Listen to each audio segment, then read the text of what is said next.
Hi everyone, welcome back to my channel. Apa kabar hari ini? Semoga kalian selalu sehat dan baik-baik saja. Guys, aku pengen ucapin selamat Hari Raya Idul Fitri 1442 Hijriah. Mohon maaf lahir dan batin. Mohon dimaafkan ya atas semua salah, kekurangan, dan juga khilaf yang ada. Jadi dalam video kali ini kita akan membahas tentang seorang tunangan yang tampan yang menghilang begitu saja tanpa jejak. Tapi ironisnya, orang-orang sepertinya tahu siapa tersangkanya. Dan si pelaku tidak pernah secara resmi dihukum atas kejahatannya. Dalam kasus ini juga mengajarkan kita untuk tidak boleh gampang percaya kepada orang, terutama dalam hal uang dan juga bisnis. Tanpa banyak basa-basi, kita langsung aja yuk ke pokok pembahasannya.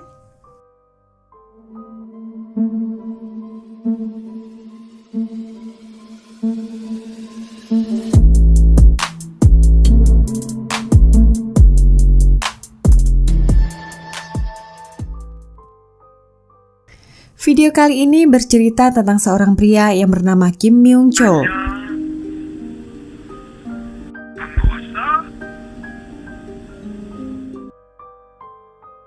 Dia berusia 32 tahun dan memiliki tinggi 183 cm yang terbilang cukup tinggi untuk orang Korea kebanyakan. Dia juga memiliki wajah yang tampan dan terlihat seperti bintang film Korea. Kim bekerja sebagai instruktur pelatihan untuk sebuah perusahaan dan berencana akan menikah beberapa bulan ke depan dengan tunangannya. Waktu itu tanggal 12 Juni 2010. Semua orang di Korea sedang demam pertandingan sepak bola Piala Dunia yang berlangsung di Afrika Selatan. Seperti yang kita ketahui, orang Korea sangat menggemari olahraga ini. Dan ketika ada perhelatan Piala Dunia, hampir semua orang Korea akan menyisakan waktu dan berkumpul untuk menonton setiap pertandingan yang ada. Pada suatu sore, tunangan Kim dan teman-teman serta keluarganya sedang menonton pertandingan sepak bola Piala Dunia. Tunangannya itu sedang menunggu Kim untuk pulang ke rumah. Tapi tiba-tiba saja dia mendapat pesan teks yang sangat aneh. Pesan itu berbunyi, "Saya tidak percaya mendengar semua ini tentang kamu. Kita putus hubungan saja mulai hari ini." Dan bahkan ada memo suara yang ditinggalkan oleh seorang wanita yang mengatakan bahwa dia sekarang menjalin hubungan dengan Kim dan mengatakan bahwa Kim sudah tidak menginginkan tunangannya itu lagi. Perempuan itu juga mengatakan bahwa dia dan Kim akan pergi jauh dan tinggal bersama di suatu tempat. Ini merupakan pesan yang sangat aneh karena Kim dan tunangannya tidak memiliki masalah apapun. Mereka bahkan berencana akan menikah dalam waktu dekat. Dan kira-kira pada waktu yang sama, Ibu Kim juga mendapat pesan dari nomor telepon Kim.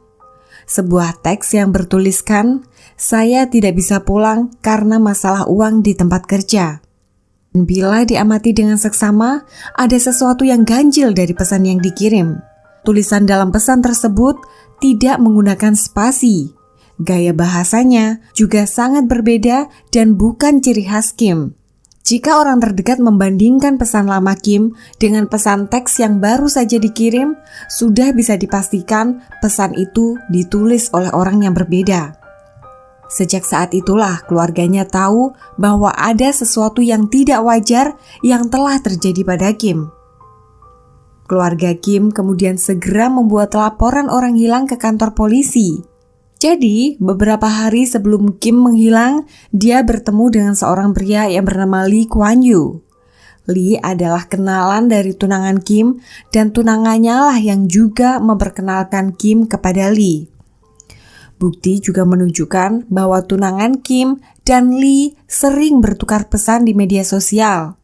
Mereka telah menjalin pertemanan sebelum bertemu dengan Kim. Informasi ini tidak pernah dipublikasikan secara luas. Akan tetapi, pembicaraan di kalangan netizen Korea mencurigai tunangannya memiliki andil atas hilangnya Kim. Namun ini akan kita bahas nanti ya. Singkat cerita, ketika mereka bertemu, Lee memberitahu Kim bahwa ada peluang bisnis yang berkaitan dengan pekerjaan Kim sebagai instruktur pelatihan. Lee mengatakan bahwa dia mengenal seseorang perantara yang dapat membawa peluang bisnis dan akan memperkenalkannya jika Kim tertarik. Kim tentu saja ingin mengembangkan bisnisnya dan menghasilkan lebih banyak uang. Sehingga Kim pun setuju untuk menemui perantara itu. Keesokan harinya, Kim pergi untuk menemui Lee dan perantara. Tapi sebelumnya, Kim meminjam kartu kredit tunangannya yang memiliki limit yang lebih besar. Karena dia mengira mungkin dia harus mentraktir mereka makan dan minum.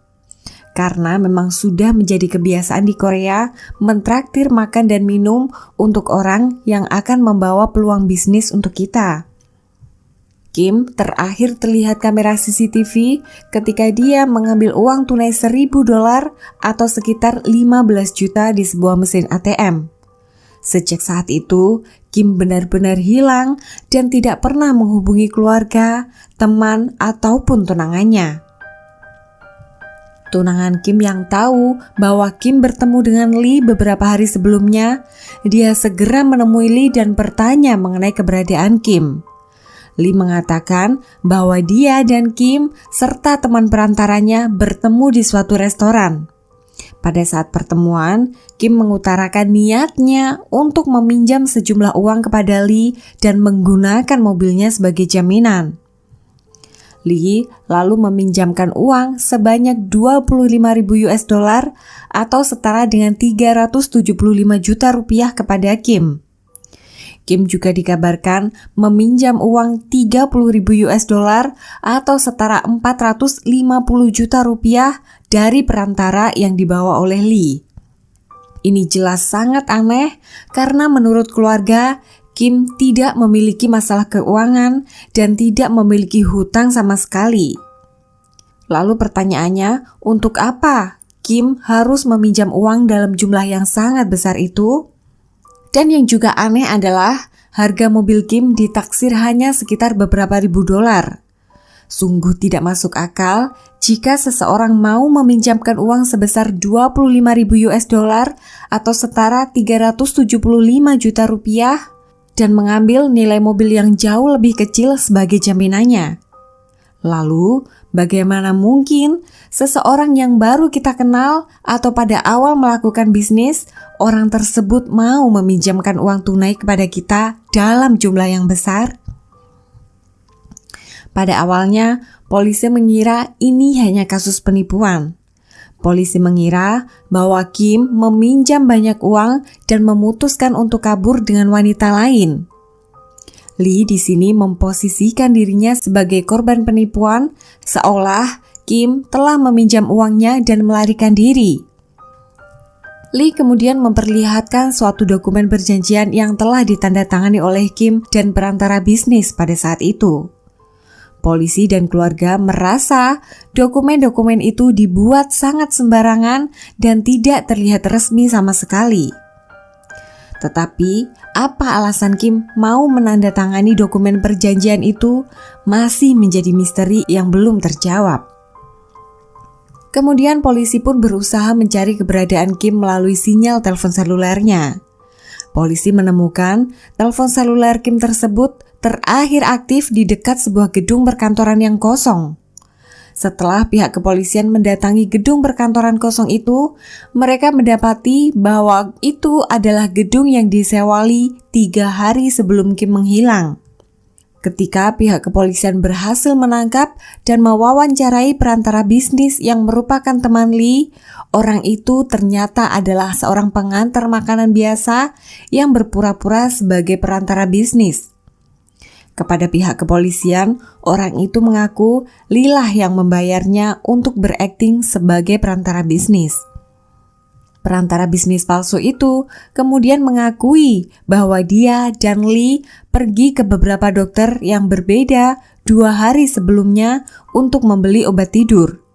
Mereka dikabarkan juga menyewa mobil dan bahkan memilih lokasi pertemuan yang strategis. Berdasarkan informasi itu, polisi sekarang menetapkan Lee sebagai tersangka utama dan mulai mewawancarainya. Lee akhirnya mengaku bahwa dia memberikan pil tidur kepada Kim saat di restoran dan membawanya ke gedung kantor kosong yang disewanya. Menurut Lee, setibanya di sana, Kim terbangun dan berjalan keluar begitu saja, dan dia tidak tahu apa yang terjadi selanjutnya.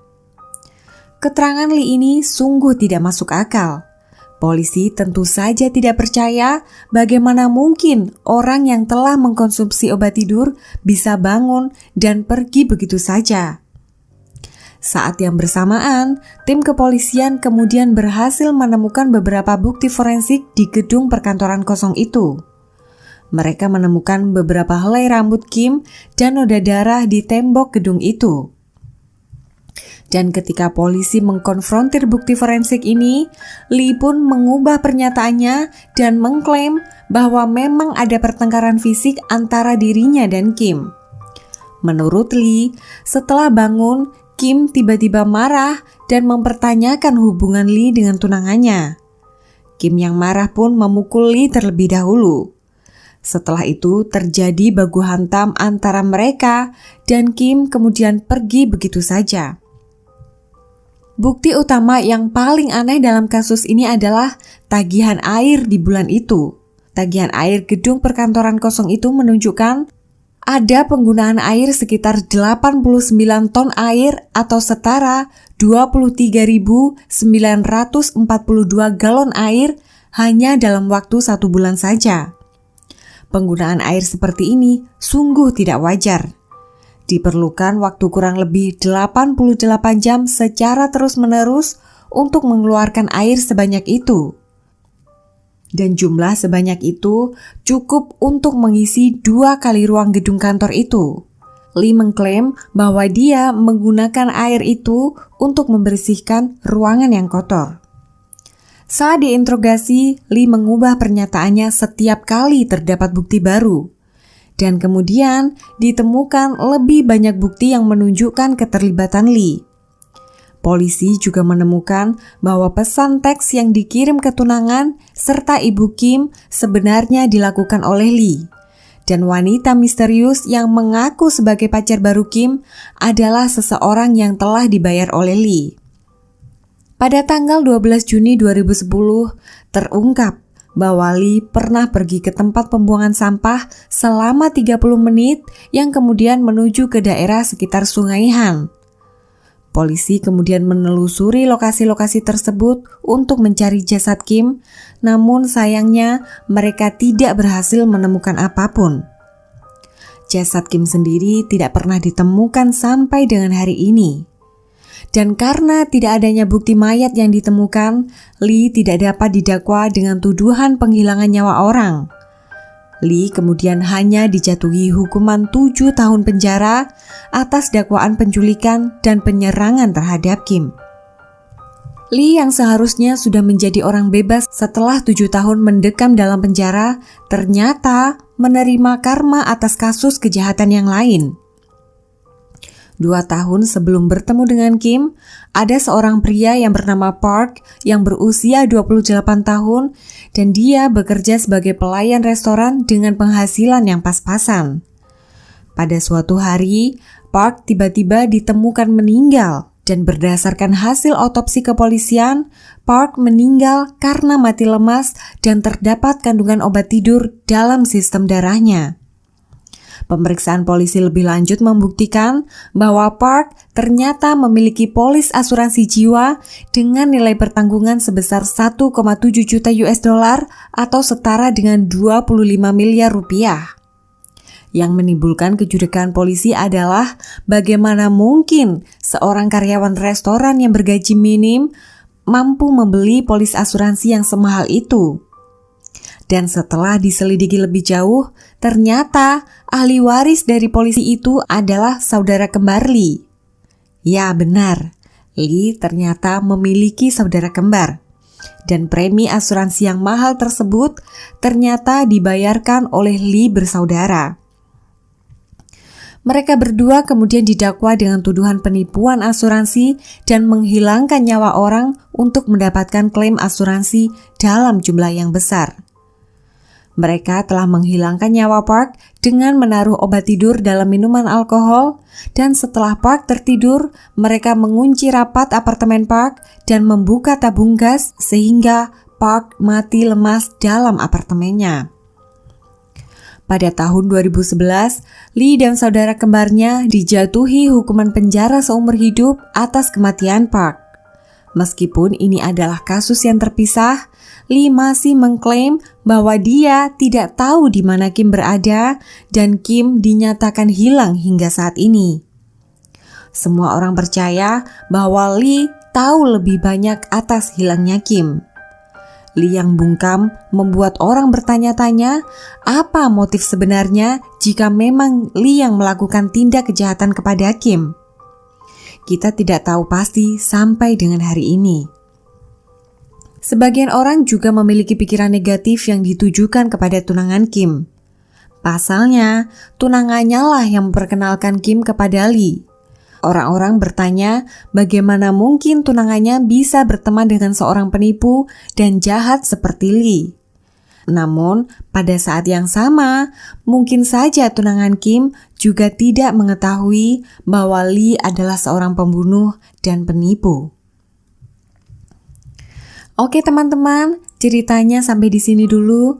Jika kalian suka cerita ini, jangan lupa cari tombol like, lalu subscribe, dan bagikan video ini kepada teman-teman kalian. Aku tunggu komentar kalian di bawah dan sampai jumpa di video-video berikutnya.